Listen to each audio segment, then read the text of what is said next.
Hi, Derek Fraser here from Coldstream Rod Shop. This is the next thing we're doing on the 5-window coupe. I've been working on attaching the B-pillars to the frame and getting the doors all square. Right now I've pretty much got the B-pillars vertical and where I want them. The doors are fitting pretty good. Still a little more fitting to do. Over here. So the driver's door has the original latch onto it, which works actually pretty good still. But as you can see, it actually opens and closes quite well. Down here, this is the subframe. The subframe that we use in the front half of the car we use came off of the sedan.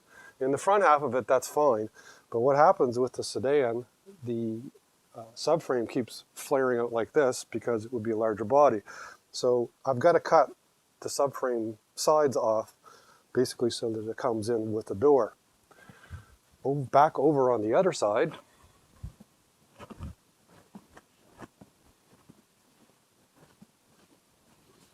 I started to basically hack away at the old subframe, and I'm preparing it to put this on. So it tapers in more. Actually, that's the wrong one. That's the other side. But nevertheless, I have one like this that fits on this side.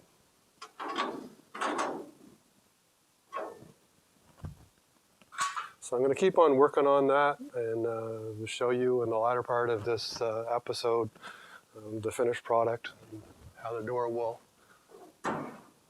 shut nice. Oh yeah, on the inside, I had to put a piece of rod here to connect the B-pillar to the frame to make sure it's squared up. You can see right there. I'm going to have to put a few more in there as I work my way back because as you can see, it's a little floppy, but I'll cover that in another episode. Hi, we're back. It's about a day later. I've got the sill welded on and I'll ground weld now.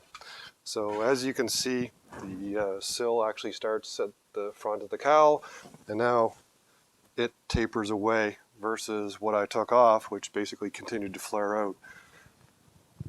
In the process of putting the sill on, the door fits much better now.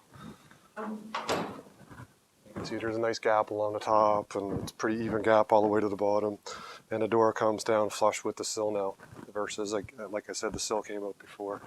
I did have to detach the B-pillar again and move it forward about 1/16 of an inch. And I also had to detach the top of the hood and bring it in a little bit so it fit properly. The next step will be to go do the same thing to the other side, and then I also have to put another reinforcing bar from the other B-pillar down to the corner here. That concludes doing the replacement sill. I'm going to be doing work on the other side, and then I also have to make more subframes to go from here to the back of the car. That's it for now. Hope you enjoyed it. Hope it's a little better than before, and we'll see you next time. And don't forget to subscribe and send me your comments, okay? Take care, everybody.